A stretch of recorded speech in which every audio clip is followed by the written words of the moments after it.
Bonjour, je suis Léopold Denonfou, animateur de l'ADDCP, l'Association pour la défense et le développement de la chèvre poitevine. Et je vais donc vous présenter les missions et les actions de cette association. Tout d'abord, un petit rappel historique. Début du XXe siècle, on comptait environ 60 000 chèvres poitevines, mais une succession d'épidémies de fièvre afteuse ont décimé les cheptels. Et donc les coopératives laitières se sont orientées vers des races exogènes telles que l'alpine et un peu plus tard la saanen pour reconstituer les cheptels, au détriment donc de la chèvre poitevine. Donc on comptait environ 10 000 chèvres avant-guerre et quelques milliers quelques années plus tard. C'est pourquoi en 1986, les quelques éleveurs de chèvres poitevines ont tiré la sonnette d'alarme pour créer l'association de défense et de développement de la chèvre poitevine, dont les principales missions étaient déjà de recenser les animaux existants sur le territoire et de créer du lien entre les éleveurs. Aujourd'hui, la chèvre poitevine, c'est 163 éleveurs, dont 167 professionnels, 56 élevages familiaux et fermes pédagogiques, ce qui représente grosso modo 5400 chèvres adultes aujourd'hui. Les éleveurs de chèvres poitevines pratiquent le pâturage, s'orientent vers l'autonomie alimentaire, sont des fromagers et pratiquent la vente directe. La DCP aujourd'hui, elle a pour elle s'occupe de la gestion par délégation de son OS Capgène du livre généalogique de la race. Cela se traduit par l'inscription des naissances et des mouvements d'animaux, le pointage des animaux lors des visites d'élevage, et l'animation de la mesure PRM, la prime race menacée.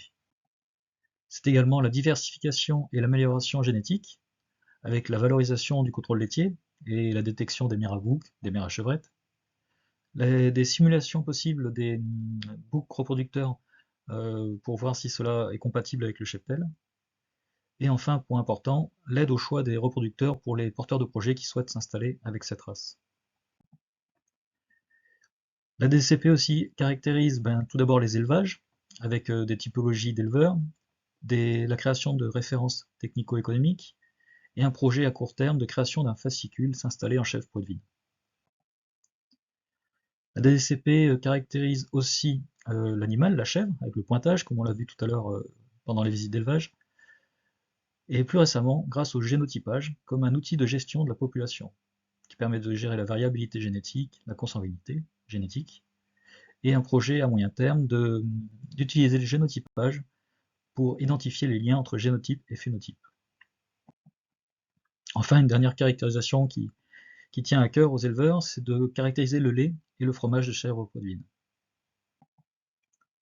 La DDCP, c'est aussi la promotion de la race, en participant à de nombreux événements, que sont le salon de l'agriculture à Paris, Caprinov, des foires régionales ou locales, mais également en organisant ponctuellement des fêtes autour de la chèvre poitevine, telles que la fête de la chèvre poitevine à Melle en 2016, ou plus récemment à Poitiers en 2022.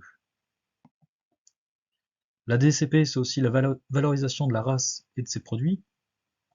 La DCP est dépositaire d'une marque, chèvre race poitevine fermier à DCP, qui est adossé à un cahier des charges ambitieux.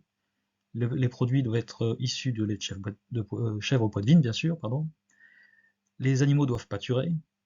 Ce sont des produits fermiers et des fermes à taille humaine. L'association est aussi impliquée au sein du syndicat de défense du Motet-sur-Feuille, qui vise la reconnaissance en tant qu'AOP de ce fromage. L'association, c'est aussi du lien entre les adhérents, avec un animateur à plein temps, 3 à 4 lettres de liaison par an, et un site internet ainsi que des réseaux sociaux très actifs. L'association est aujourd'hui très impliquée dans le réseau des races caprines locales. Elle préside la commission ressources génétiques au sein du conseil d'administration de Capgène, et elle est fortement impliquée dans de nombreux projets collectifs.